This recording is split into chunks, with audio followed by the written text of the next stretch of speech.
bangunan yang macam tu punya, orang kata tinggi, besar, boleh tumbang. Bila pergi ke site dia, kita rasa macam panik. Pasal tak pernah kita tengok satu bangunan yang begitu rupa besar jatuh.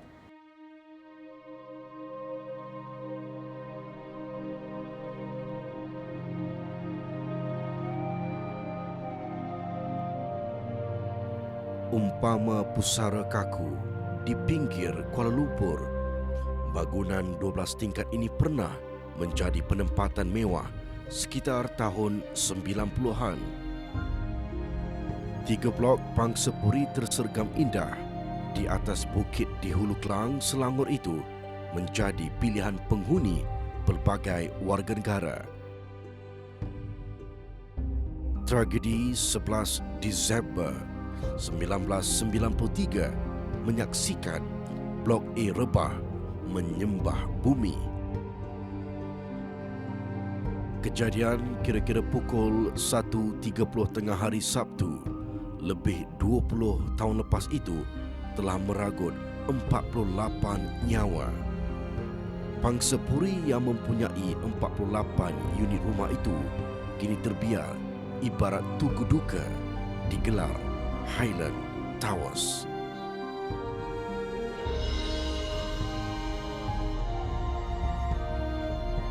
Sebelum pangsapuri Blok A itu tumbang, berlaku gegaran selama lebih kurang 5 minit yang turut dirasai penghuni Blok B dan C. Bekas Ketua Pengarah Jabatan Perkhidmatan Bomba Malaysia JPBM, Datuk Badarudin Mat Isa berkata, pasukannya berhadapan risiko keselamatan yang membimbangkan pada runtuhan maha dahsyat itu. Dan kita bergerak pun takut benda tu bergoyang lagi sikit, dan takut benda-benda tajam ni jatuh atas pada kita. Jadi di ketika itu saya minta orang saya bekerja dalam in pair. In pair maknanya berdua.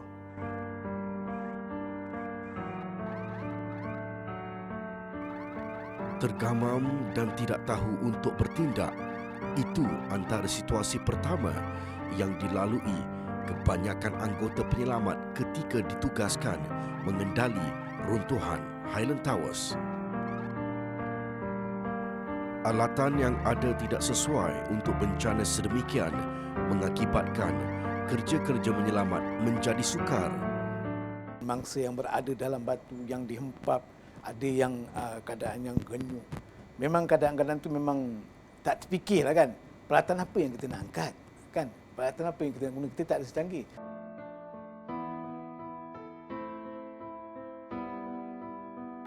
Ribuan tan konkrit dan tertulang musnah serta hancur umpama ditolak ribut dan angin kencang. Bagi kebanyakan mereka, runtuhan pangsapuri mewah ini adalah cabaran terbesar pernah dilalui sepanjang karier sebagai anggota bomba. Macam anggota bomba, bila sampai ke sana kita masuk dalam mulut harimau. So memang bahaya untuk kita, tapi kalau kita tak masuk, saya pernah masuk.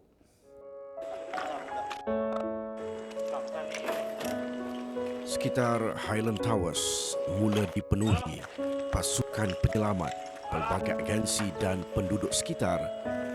Ahli keluarga dan penduduk Blok B dan C turut membanjiri kawasan runtuhan. Tangisan kesedihan menyelubungi lokasi kejadian.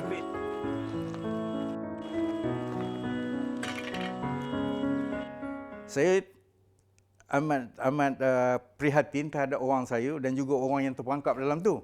Kita pun belum tahu berapa orang yang terperangkap, tapi orang di luar tu kata banyaklah.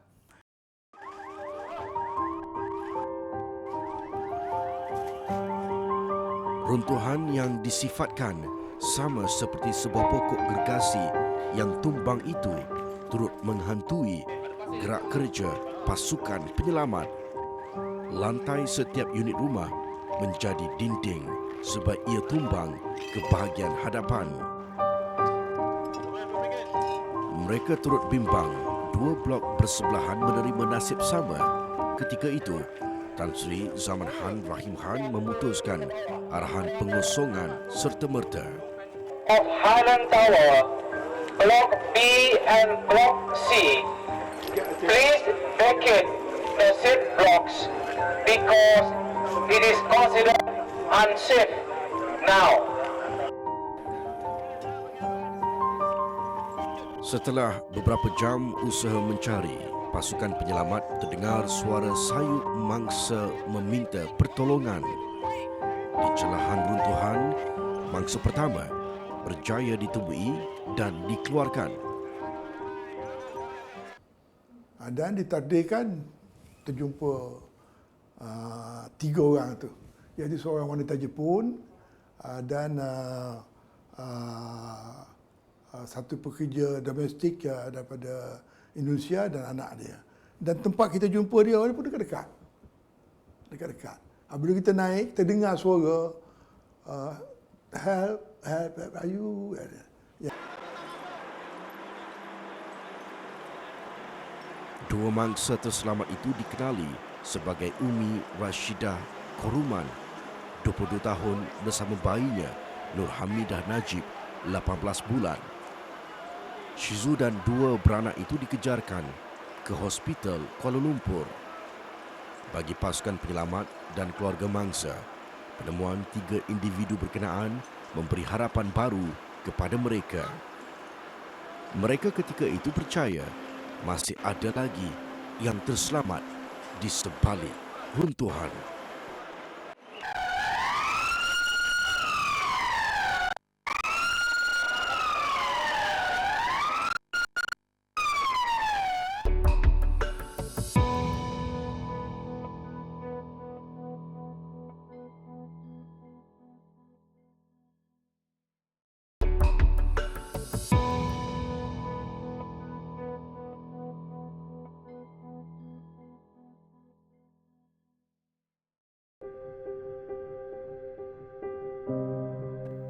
Usaha mencari dan menyelamat diteruskan.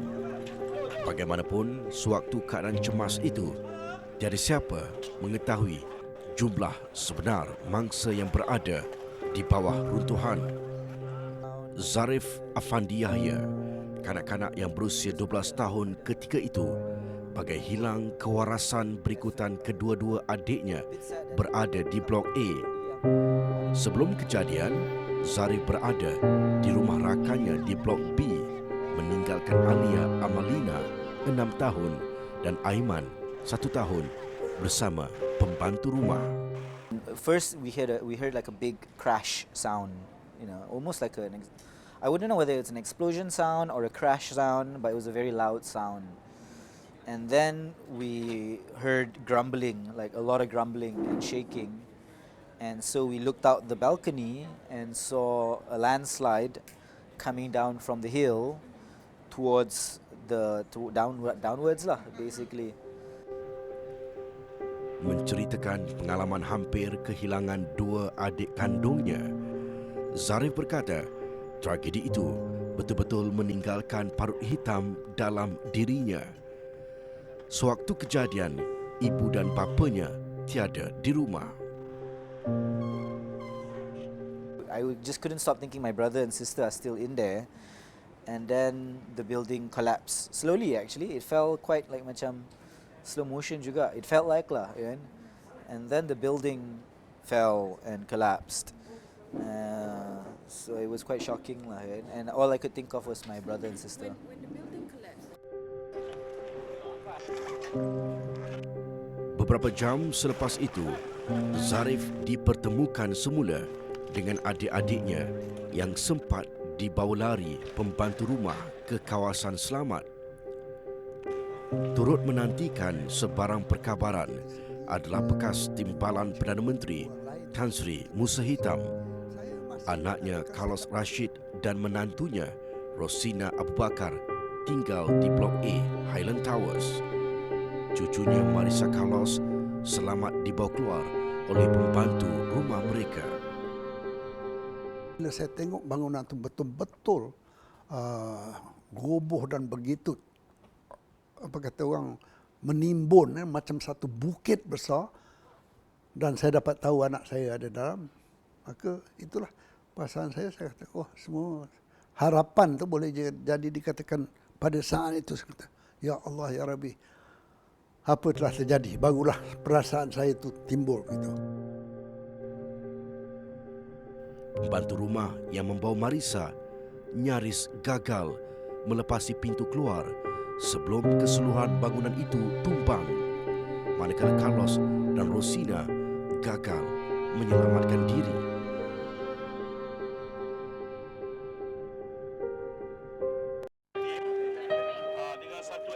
Berita mengenai kejadian itu pantas tersebar di seluruh negara.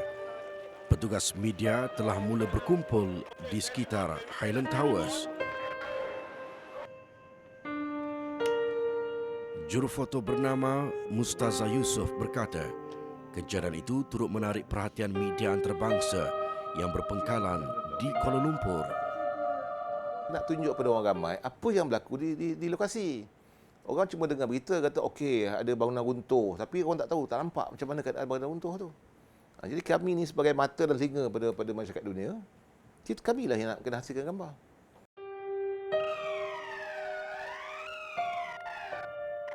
Tun Mahathir Mohamad, Perdana Menteri ketika itu sedar tidak banyak aktiviti menyelamat boleh dilakukan sewaktu tiba di lokasi kejadian.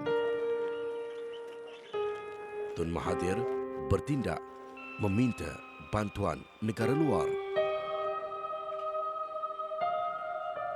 Dan saya juga diberitahu bahawa satu pasukan daripada Perancis akan datang.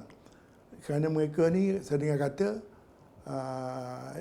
Yang Amat Berhormat Tun Dr. Mahathir telah bagi tahu ke jumpa ambassador macam mana entahlah. Dia minta bantuan dan mereka dah akan datang. Dan juga Jepun akan datang, Britain akan datang.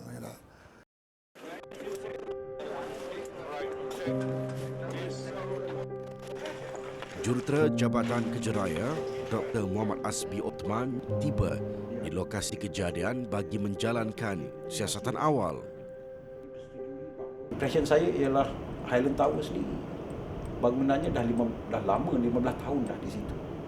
Dan ada 3 blok yang serupa di situ. Kenapa blok A yang tumbang, blok B dan C masih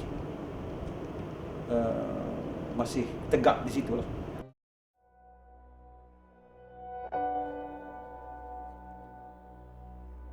Dr. Muhammad Asbi berkata, runtuhan dipercayai bermula daripada tanah runtuh di belakang blok A. Tanah runtuh itu berpunca daripada takungan air di bawah tanah yang terkumpul berikutan sistem perparitan tidak diselenggara dengan baik. Air yang melembabkan tanah itu secara tidak langsung menghasilkan pergerakan secara paksaan pada batang besi cerucuk. Pergerakan itu menyebabkan ia tidak mampu menampung berat konkrit, seterusnya menyebabkan tiang pada aras bawah bangunan yang menempatkan tempat letak kenderaan pecah satu persatu. Blok A itu terdapat rekahan-rekahan yang besar di mana saya kira rekahan-rekahan ini telah lama berlaku. That means Highland Tower runtuh ni bukan disebabkan pergerakan tanah dalam masa 5 minit tu.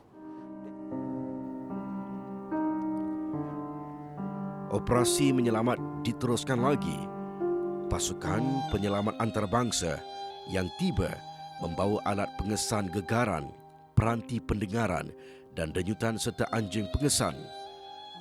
Lewat malam hari berikutnya, keluarga mangsa dan masyarakat yang menanti-nantikan maklumat terkini telah dimaklumkan bahawa warga Jepun Shizu Nakajima meninggal dunia akibat pendarahan teruk di kepala. Berita sedih itu turut dirasai pasukan penyelamat. Perasaan hampa mula menguasai diri mereka. Masih adakah lagi mangsa yang masih hidup di sebalik runtuhan itu?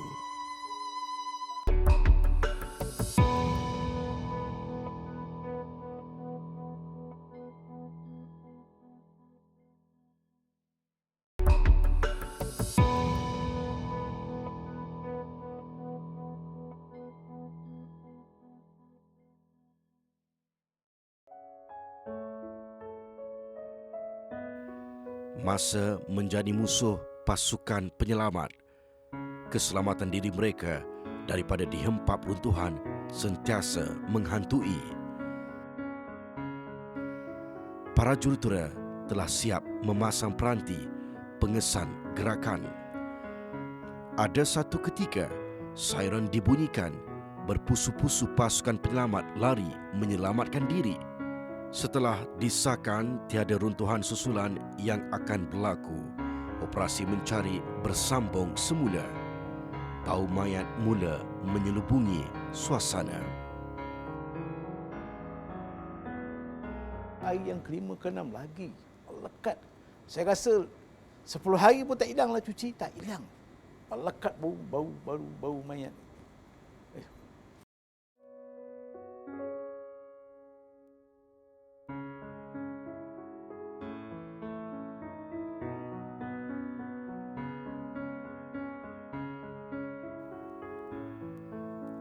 Pasukan penyelamat Perancis mendengar ketukan bertalu-talu daripada celah runtuhan. Bagaimanapun, ketukan itu semakin lama, semakin lemah dan terhenti. Situasi ini memberi petanda tiada lagi yang terselamat.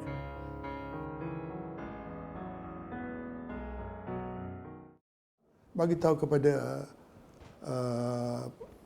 pihak yang buat keputusan ni nak untuk sapu ni supaya jangan buat macam tu, kita teruskan operasi mencari dulu. Manalah tahu. Manalah tahu dia orang boleh ada yang masih hidup lagi ke dan sebagainya. Jadi maka operasi itu operasi untuk nak menguntuhkan semua bangunan tu dihentikan.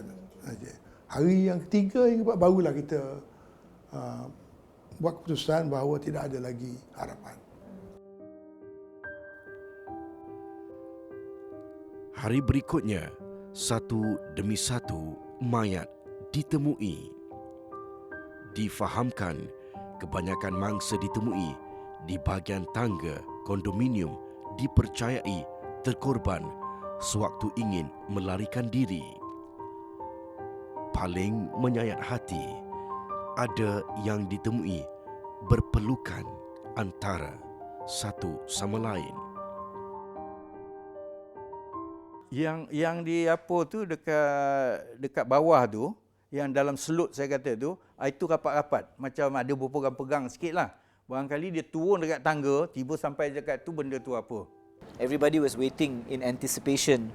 Everyone, right? Macam, waiting, hoping for survivors. Hoping that, the search and rescue guys would rescue more of your friends, of our neighbours.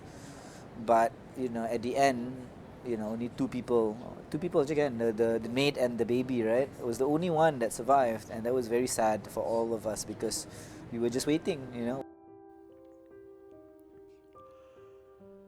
Tiada siapa menyangka Highland Towers yang tersergam indah selepas belasan tahun pembinaannya akan tumbang. Blok A tumbang pada 11 Disember 1993 mengorbankan 48 nyawa. Kerajaan harus segera bertindak untuk menyiasat kejadian itu. Justru sebuah jawatankuasa teknikal menyiasat tragedi Highland Towers ditubuhkan.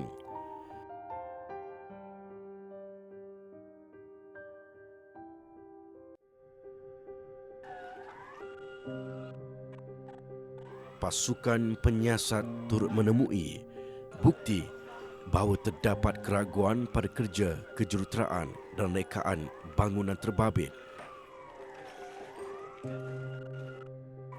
Beberapa orang saksi turut memberitahu sewaktu tanah runtuh itu berlaku, dinding penahan tanah turut pecah. Dr. Muhammad Asbi berkata, segalanya berpunca daripada takungan air.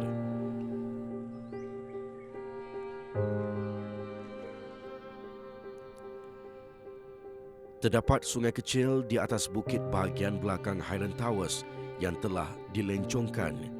Dipercayai terdapat satu kerja pembangunan yang sedang giat dijalankan ketika itu di bukit antarabangsa. Salinan air kedua-dua tempat itu bertemu di satu saluran menyebabkan pada satu tahap ia tidak mampu lagi menampung kandungan air.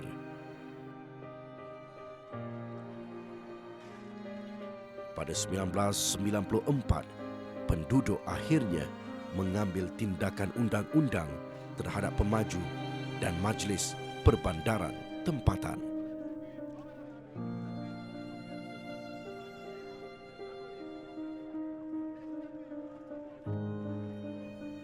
Setelah perbicaraan demi perbicaraan, mahkamah memutuskan kejadian itu bukan disebabkan sebarang unsur jenayah dan bencana alam, tetapi adalah satu kejadian nahas dan kecederaan berganda yang menimpa mereka selepas bangsa Puri terbabit runtuh. It's a memory that lives on, but hopefully we learn from it lah. On another scale, it's just all of us want to hope that this never happens again.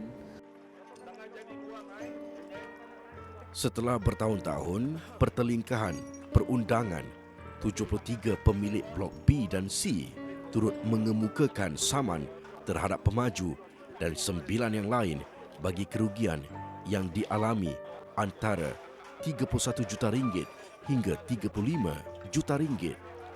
Meskipun mereka memenangi saman itu, pampasan yang diperolehi tidak dapat mengembalikan insan tersayang yang telah pergi buat selamanya.